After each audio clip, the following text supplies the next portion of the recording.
శ్రీమద్భగవద్గీత.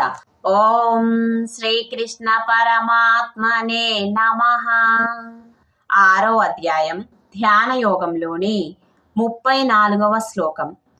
అర్జున ఉవాచ చంచలం హి మనః కృష్ణ ప్రమాదీ బలవదృఢం తస్యాహం నిగ్రహం మన్యే వాయోరివ సుదుష్కరం.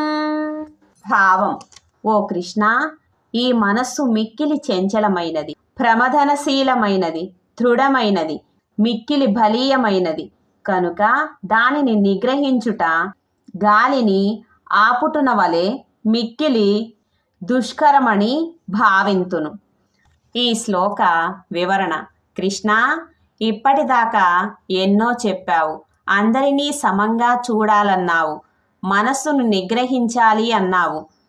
అన్నీ విన్నాను. దీని సారమంతా చూస్తే ప్రతివాడు మనస్సును అదుపులో పెట్టుకోవాలి అని అర్థమవుతుంది. కానీ అదే సాధ్యం కాదు కదా. ఎందుకంటే మనస్సు ఎల్లప్పుడూ చంచలంగా ఉంటుంది కదా. మరి మనోనిగ్రహం ఎలా కలుగుతుంది? అంతెందుకు, నా మనస్సు కూడా నిరంతరం చలిస్తూనే ఉంది.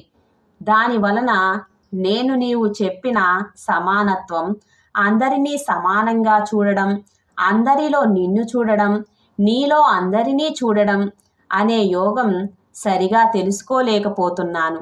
అది కాదు కృష్ణ, నీకు తెలియనిది ఏముంది?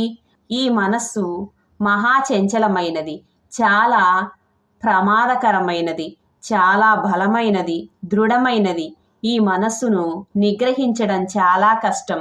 గాలిని పట్టుకొని బంధించడం ఎంత కష్టమో, మనస్సును ఒక చోట బంధించడం కూడా అంతే కష్టం అని మరలా మొదటికి వచ్చాడు అర్జునుడు.